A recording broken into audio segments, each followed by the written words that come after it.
Bonjour, bienvenue dans ce point bourse du 8 septembre 2023. Je rappelle que les informations et analyses données sur cette chaîne sont données à titre indicatif et ne peuvent pas être considérées comme un conseil en investissement. L'investissement en bourse est risqué et vous êtes responsable de tous les investissements que vous faites. Alors le CAC qui finit à plus 0,6 aujourd'hui, mais si on regarde sur ces dernières semaines, on voit quand même une forte correction.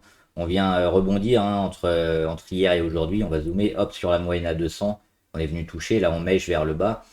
Ce qui va nous intéresser, c'est la force du rebond. Qu'est-ce que les acheteurs vont réussir à faire de ces prochaines semaines? Parce qu'on voit que les rebonds quand même sont de plus en plus bas. Ici, au 31 juillet, sur les 7516, là, les 7466, 404. Donc ça commence à descendre, ça commence à s'inverser, ça commence à s'aplatir.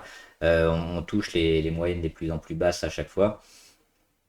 Donc voilà, le but ça va être encore de jouer la moyenne à 200 et puis peut-être de la casser pour aller chercher le support et enfin amorcer un retournement. Sinon, pour être plus positif, si on a encore l'objectif et la possibilité d'aller plus haut, c'est toujours les 7004, 7384 exactement, hein, notre résistance ici du plus haut de 2022, qui est ici, c'est l'oblique fixe rouge. Il faudra repasser pour être positif sur le CAC. C'est pas mon scénario privilégié. Moi, je vise plutôt vers le bas. Alors, on va regarder un petit focus sur toutes les actions du CAC. Avant ça, on va regarder rapidement quelques actions du portefeuille et, euh, et les valeurs abonnées. Puis on finira avec les 40 actions du CAC.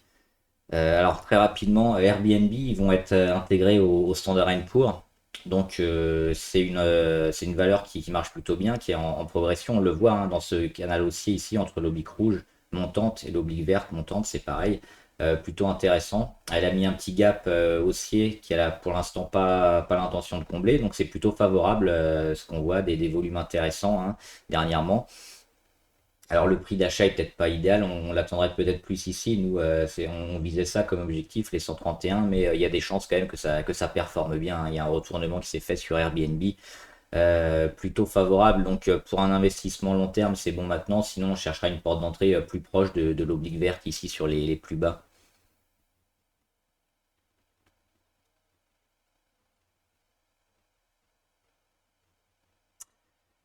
Ça, on va le faire après. Valeo. Valeo pas mal parce que ça y est, ils ont touché enfin leur oblique verte ici. C'est celle-là qu'on attendait, hein, que le cours il l'a touché comme il avait fait ici en mars 2022, en septembre 2022. Il l'avait frôlé ici et puis finalement quelques semaines plus tard, en mois de mai 2023, c'était encore touché.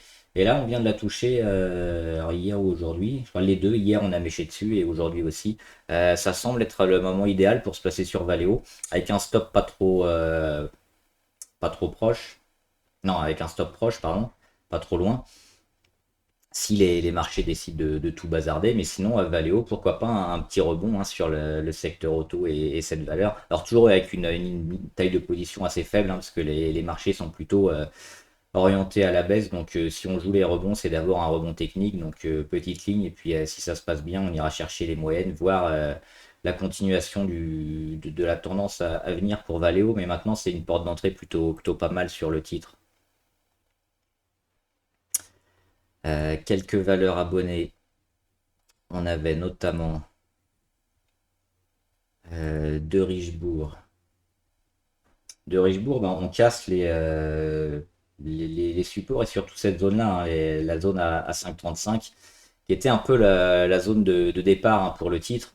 On est revenu la tester, on l'a cassé à la baisse, on casse toutes les moyennes, on revient tester le support. Donc maintenant, c'est du range entre les 4,75 et les 5,33. Et si on recasse à nouveau les 5,33, on pourrait être positif. Mais pour l'instant, le support peut s'acheter parce qu'on a vu pas mal de volume ici sur des investisseurs plutôt long terme sur les 4,75. Donc on peut acheter le support et puis s'il tient, on vise plus bas. Et s'il tient pas, on quitte immédiatement la position.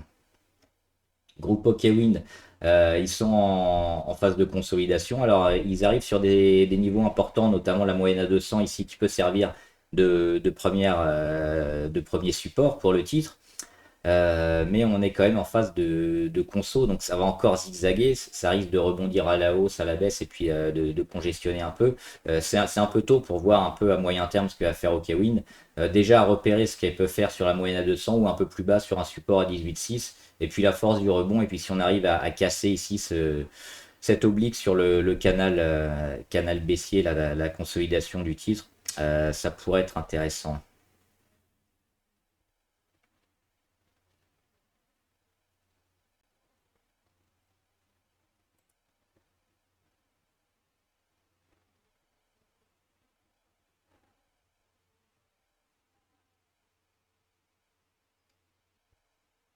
Les autres, je crois que je les avais faits.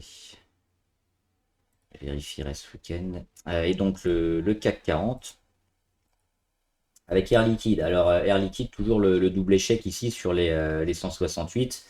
A priori, ça annonce rien de bon. Pour l'instant, on ne rend pas tellement. Il faudra voir. Si on vient casser ici, c'est cet oblique, et puis commencer à taper les moyennes une à une, hein, la 20, la 50, la 100, elles sont toutes ici, hein, au niveau de l'oblique blanche.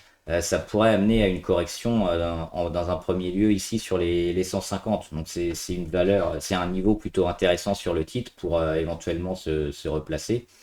Ou sinon, bah, attendre qu'elle casse enfin ces 167, 168. Pour l'instant, on est ici dans cette phase de congestion, hein. On attend qu'elle choisisse un peu son sens, une nouvelle séquence haussière au-dessus des 168, ou plutôt une phase de correction à venir. Airbus, alors toujours plutôt favorable, hein, on vise toujours les 150 sur Airbus. Il y a un joli canal haussier qui s'est mis. Alors les vagues de dos qui ont été un peu cassées, mais on a rebondi où sur un support, hein, le support oblique des plus bas, ici sur son canal haussier. C'était ici le 18 août. Donc on mèche dessus et puis on repart. On continue la tendance plutôt de fond assez haussière sur le titre. Donc tant qu'on tient cette oblique-là, qui coïncide à peu près à la moyenne à 150 jours, c'est les petits pointillés bleus. Plus tard, on pourra retrouver la moyenne à 200. Donc tant qu'on tient ces deux grosses moyennes, on est toujours positif sur Airbus. Alstom, bah, elle a cassé franchement ici. Et puis par rapport à ce qui s'était passé récemment ici au mois de juillet, on casse les 25,5. Le 25 juillet, on rebondissait sur la moyenne à 200. Là, on casse et puis on casse en même temps la moyenne à 200. Il y a une convergence de tous les niveaux ici sur les 25, 25,5. Donc là, on a tout cassé. Ça amenait le titre à aller chercher le support le plus proche, c'est-à-dire les 22, 22,3 ici environ. Donc il y a de grandes chances que le titre y aille et commence à construire ici. ArcelorMittal, alors il se passe pas grand-chose sur Arcelor, hein, à part un support à 23,5 qui est souvent acheté, ce sera peut-être encore le cas. C'est très neutre sur Arcelor, donc éventuellement, hein, si on voit que ça rebondit sur le support, ça peut être intéressant de les jouer, mais pas grand-chose à en dire ni à faire en ce moment sur ce titre. AXA, c'est plutôt intéressant parce qu'on travaille toujours dans le triangle. On a réussi à casser un peu cette petite oblique très court terme de correction, donc plutôt dans une tendance haussière encore. Mais là, on a toutes les moyennes qui reviennent à la hausse, donc ça va se jouer probablement fin septembre, début octobre. Et c'est pareil, un peu comme sur Air Liquide, il faudra casser les 28,5 pour lancer une belle séquence.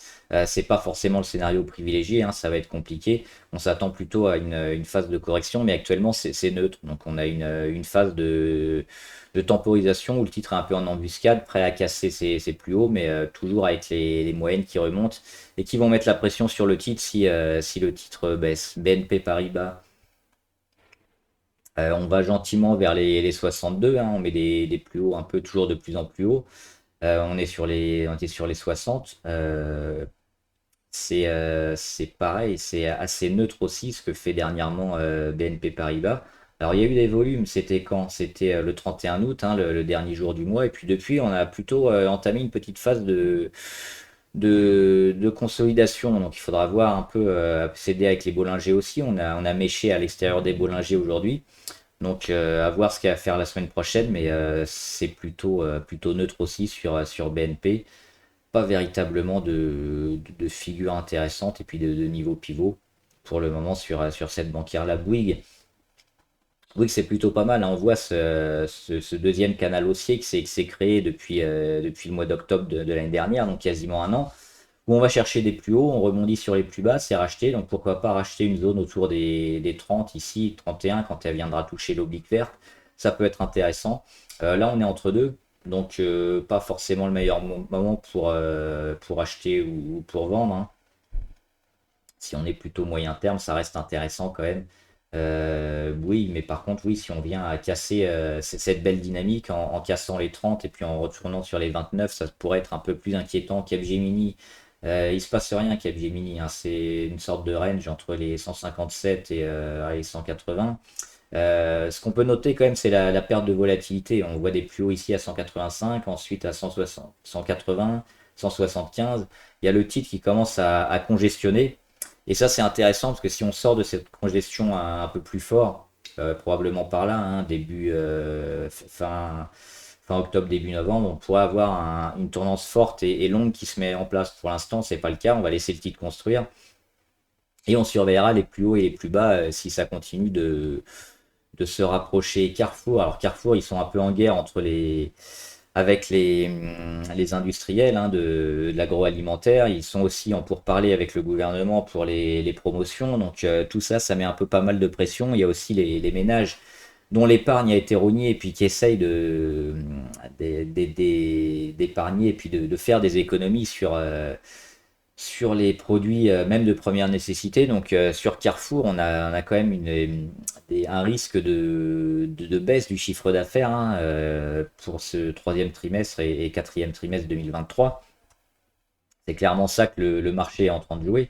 À voir s'ils vont avoir les capacités de sortir des bons résultats, mais pour l'instant, on n'est pas rassuré. Un double échec sur les 18-6. On va retrouver un peu probablement les 16 ici.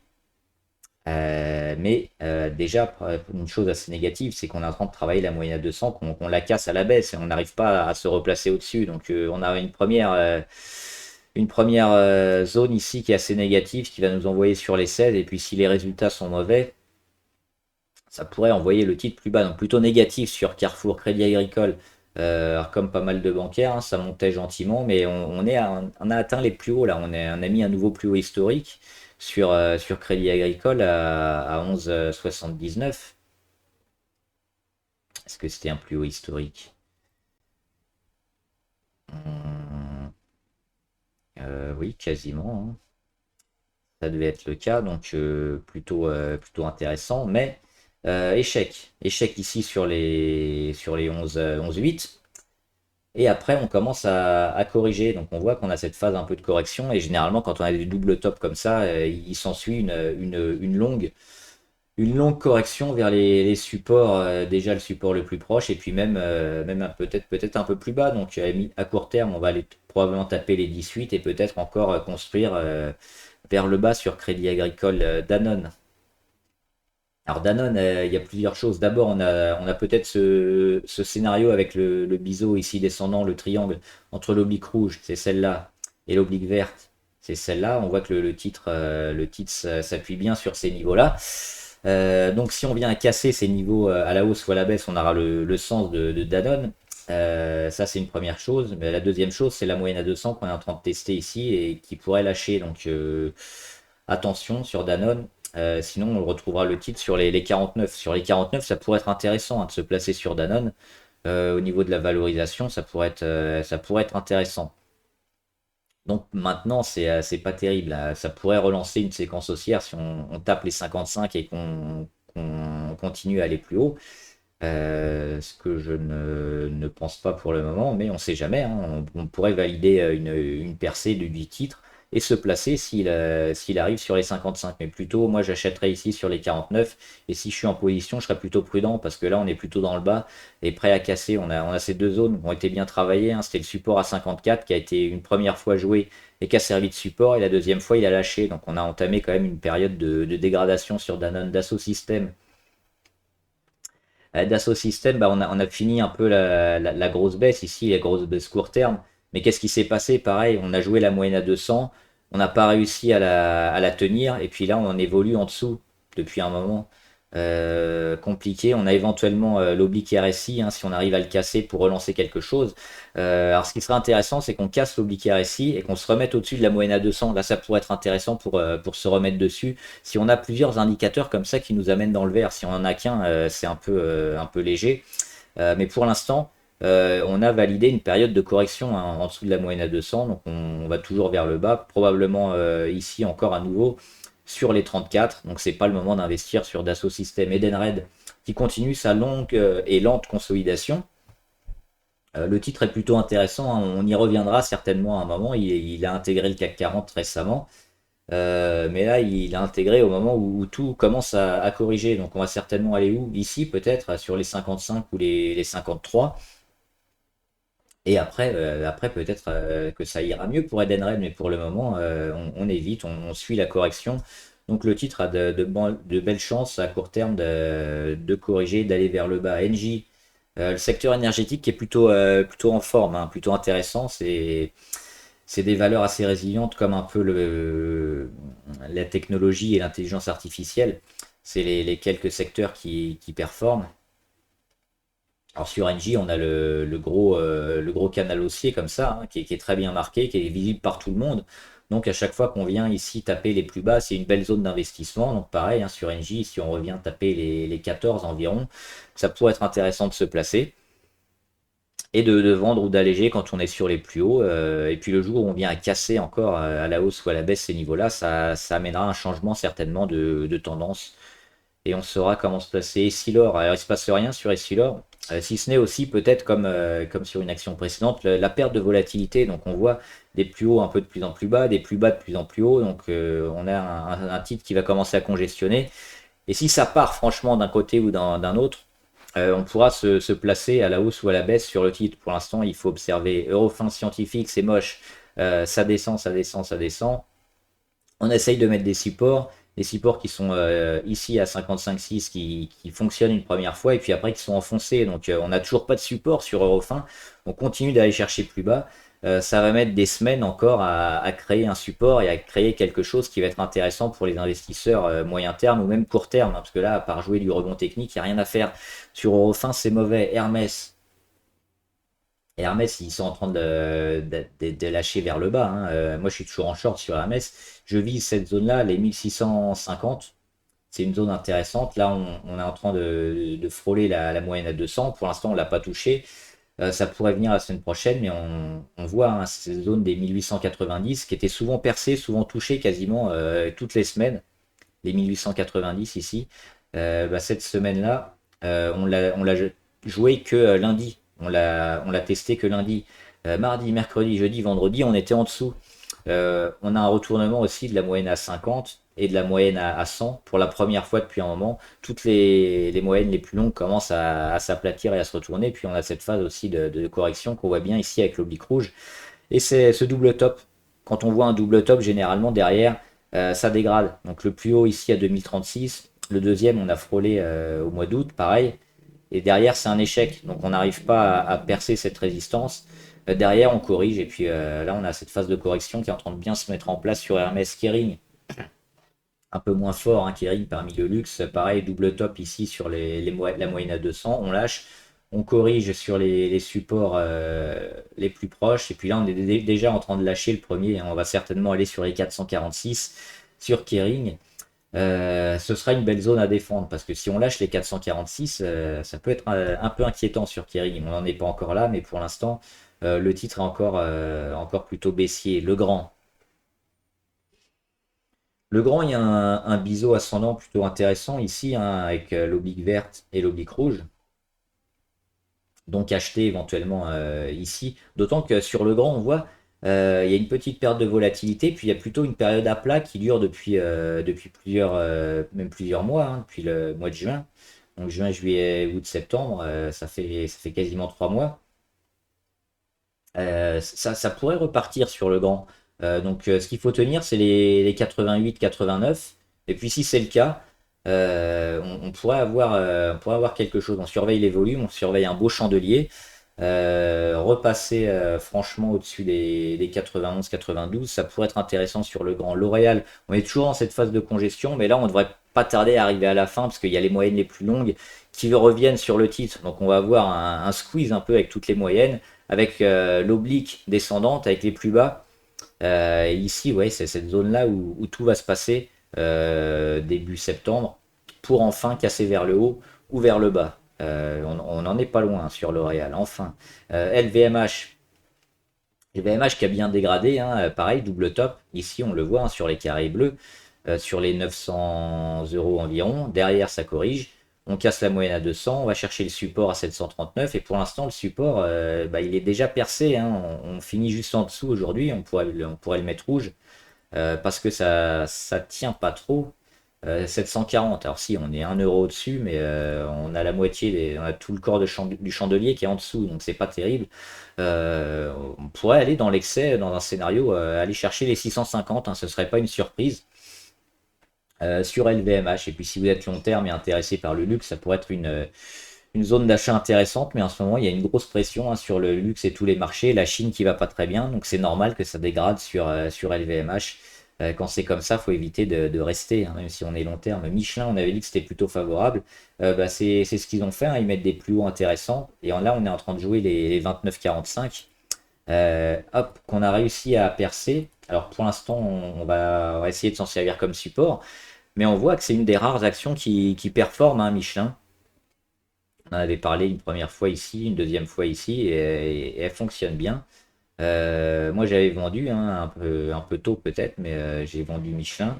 Mais c'est toujours une action qui est intéressante et qui est bien orientée pour aller chercher probablement les 33.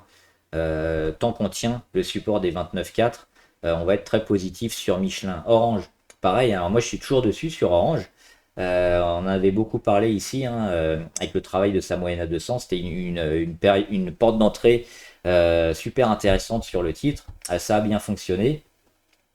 Et notre objectif, il était là, hein, aller retaper l'oblique une nouvelle fois. C'est ce qu'elle a fait hier, avec un super chandelier. Et aujourd'hui, pour l'instant, on se maintient au-dessus. Donc, on est dans un scénario où on pourrait continuer la hausse, parce qu'on voit, on est hors des Bollinger, on est au-dessus de toutes les moyennes. Les moyennes les plus longues sont encore à la hausse, donc très favorable sur le moyen terme sur Orange. Donc qu'est-ce qu'on fait? On monte les stops hein, quand même pour sécuriser une partie des gains si ça se casse la gueule rapidement. Mais pour l'instant, le but, c'est pas de vendre, même si on pouvait avoir comme objectif court terme de vendre ici sur les 17, 10,75. Il y a quand même des facteurs intéressants qui nous permettent de rester sur le titre hein, tant qu'on se maintient au-dessus de cette oblique rouge là et au-dessus des 10,6 environ. On sera positif. Pernod Ricard, il y a eu des profit warnings quand c'est comme ça décroche. Et ce que j'aurais dû faire après les profit warnings, c'est me mettre en VAD sur le titre parce que c'est évident que ça allait lâcher. Donc c'était là, hein, le 31 août, profit warning. Fallait vendre ici. Maintenant, ça continue. C'est peut-être pas trop tard, hein, parce qu'on risque de continuer à descendre. On a perdu quand même un pourcentage intéressant hein, si on le faisait le soir. On en est à ouais, 3,7. Non, c'est pas encore énorme. Sur le titre comme ça, faut éviter, faut attendre que le titre baisse. Peut-être ici, hein, on a un support hein, hop, sur les 166. Mais même là, avec les gros résultats qui risquent d'être très décevants, ça pourrait vendre à outrance sur Pernod Ricard. Publicis, pas grand chose à en dire. Il y a un range, hein, 63-74. On sait ce qui se passe. On vend sur les 74, on achète sur les 63, et puis le jour où ça casse, ça change de paradigme. Pour l'instant, c'est pas encore le cas, donc la tendance est plutôt favorable, mais il y a ces zones pivots à jouer. Renault. Renault, elle nous a fait quoi? Un petit gap baissier. Et pour l'instant, on est en dessous. On casse la moyenne à 200 et puis on n'arrive pas à repasser au-dessus. On va zoomer, regardez. À chaque fois, il y a la moyenne à 200. C'est les petits pointillés roses qui viennent faire obstacle au titre. Donc, scénario de grosse correction hein, sur Renault, a priori. Ce qu'on peut imaginer, c'est ça. Hop. Donc, cette oblique-là de correction qui nous amène nous bah, probablement à nouveau sur notre support des 32. Donc moi je serais assez défavorable sur Renault. À court terme, Safran, c'est toujours plutôt positif, hein. On en a parlé ici quand elle a cassé les 144. C'est un niveau à acheter, hein, 144. Et puis elle a donné des deuxièmes chances, des troisièmes chances même à chaque fois quand on y revient sur les 144. Donc c'est plutôt favorable, Safran. Les volumes sont intéressants. Donc c'est une des rares actions du CAC aussi sur lesquelles on peut se mettre et on peut rester. Pour le moment, Saint-Gobain, la résistance ici à 62 est trop forte. Donc on peut même voir cet échec comme un double, hop, un double top avec derrière une correction qui se met en place. Alors là, le run a été super intéressant sur Saint-Gobain, donc forcément, on va avoir des corrections qui vont être proportionnelles assez, assez montées. Donc, premier niveau ici sur les 54, et puis hop, pas sûr qu'on tienne hein, sur les 54. C'est pareil, c'est la force un peu des vendeurs et des acheteurs qui vont nous donner la tendance à suivre. Si on tient les 56-54, ça pourrait être intéressant. Par contre, si on lâche, on risque d'avoir plusieurs semaines, plusieurs mois de dégradation sur Saint-Gobain, Sanofi. On vient tester encore à chaque fois, hein, une fois, deux fois, trois fois, une quatrième fois maintenant. Hop, cette zone-là, hein, c'est la résistance. Pour l'instant, il n'y a pas grand-chose à faire. Éventuellement vendre hein, si vous êtes dessus ou même en VAD.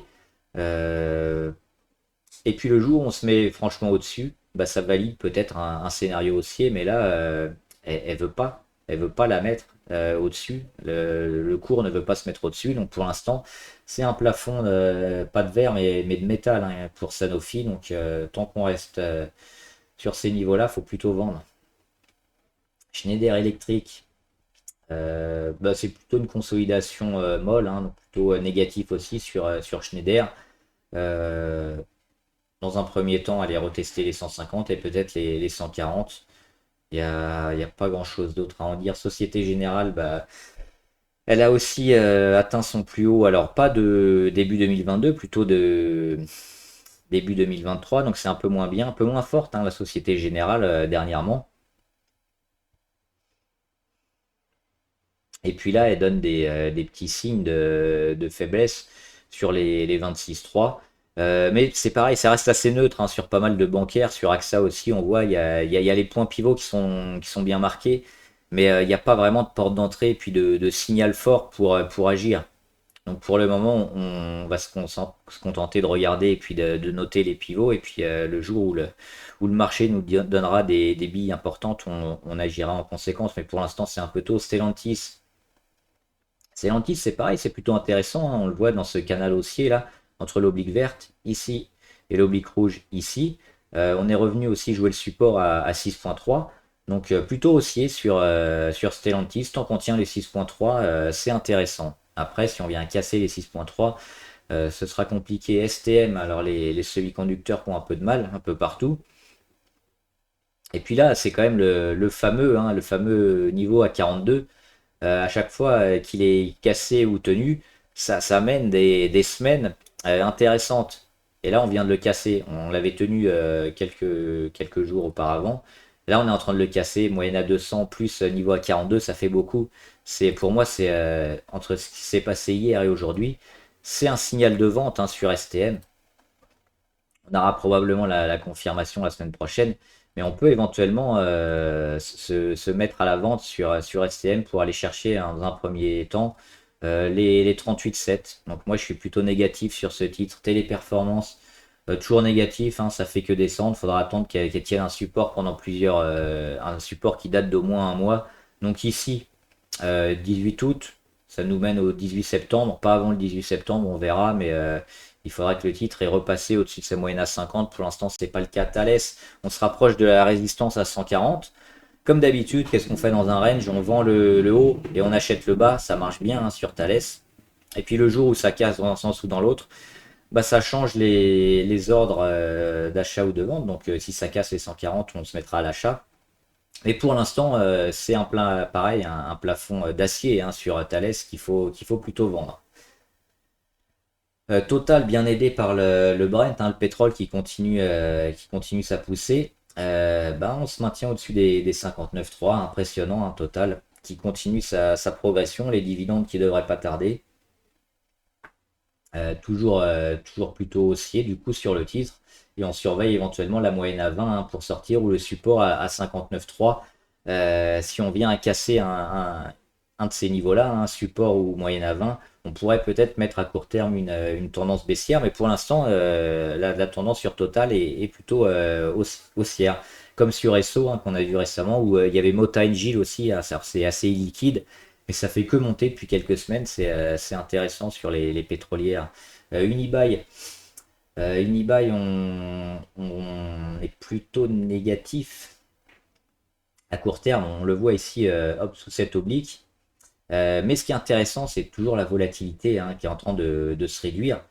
Ce qui veut dire que si on casse ces niveaux-là, ça pourrait être intéressant. Donc là aussi, sur Unibail, il n'y a rien à faire. Pas d'ordre d'achat, pas d'ordre de vente, mais on observe. Et les niveaux sont bien marqués sur Unibail. On a cette oblique qui est extrêmement bien marquée. On a des supports ici aussi à 42 qui sont bien marqués, qui s'achètent éventuellement, ou qui se vendent hein, si on vient à attaquer les 40, 41. Mais là, ce qui est en train de se passer, c'est un beau travail, hein, une perte de volatilité, des plus bas de plus en plus haut, des plus hauts de plus en plus bas. Donc peut-être pourquoi pas ce qui va se passer en ce début septembre, mi-septembre, ça pourrait un peu s'affoler franchement sur Unibail et sur pas mal d'actions. Donc ce qu'on va surveiller, c'est ça, ce travail ici. Et si on vient casser vers le haut, hop, ici, ça pourrait être intéressant d'acheter. Et à l'inverse, hop, attends. Et à l'inverse, bah, si on revient sur le support et qu'on le casse, là il faudra vendre éventuellement, hop, ici. Hein. Donc c'est un peu les scénarios différents sur Unibail. Donc quand on a des niveaux bien marqués comme ça, on attend d'être dessus ou de les casser pour se mettre en position. Veolia il se passe rien. Il y a le support qui fonctionne plutôt bien sur les 27,8, mais c'est tout. Donc c'est neutre sur Veolia. Vinci, toujours en phase de correction hein, dans son canal baissier, on le voit ici, entre les deux obliques rouges et vertes. Mais Vinci, elle travaille la moyenne à 200. On le voit ici, premier rebond. Hop, on revient le travailler encore. Là, on se met en dessous. Ça commence à devenir compliqué sur Vinci. Et si on ne le tient pas, bah, on va aller chercher les 96 et peut-être entamer une longue correction hein, sous cette oblique ici, peut-être avec des mèches et des jambes baissières assez fortes. En tout cas, c'est un travail qu'elle est en train de faire en ce moment, ici, hein, sur sa moyenne à 200, qui est plutôt négatif. Et enfin, Worldline, Worldline, pareil, les niveaux pivots étaient très bien marqués. Là, on l'a défendu une première fois, une deuxième fois, et puis la troisième fois, ça a lâché. Les rebonds techniques, mais pareil, hein, dès qu'on revient sur ces niveaux-là, ça lâche. Et la deuxième fois, ça lâche aussi sur les 31,8. Alors sur Iniba, il faut revenir à très loin en avant pour avoir des points de comparaison. Donc là, on n'a plus rien hein, graphiquement sur Unibail. En journalier, il faudra aller tester hop, l'hebdomadaire. Et l'hebdomadaire sur Unibail, on a même cassé ici les 29. Hein, on peut le mettre. Donc le prochain, ce serait quoi? Ce serait plutôt celui-là. Hein. Les 18,6 sur Unibail, c'est très loin. Sur Worldline, pardon. Les 18,6, donc même en journalier, on le voit même pas. Hop, il est très loin, hein, donc assez inquiet sur Worldline. Bien sûr, on n'est pas forcé d'aller jusqu'au 18, ça peut rebondir avant.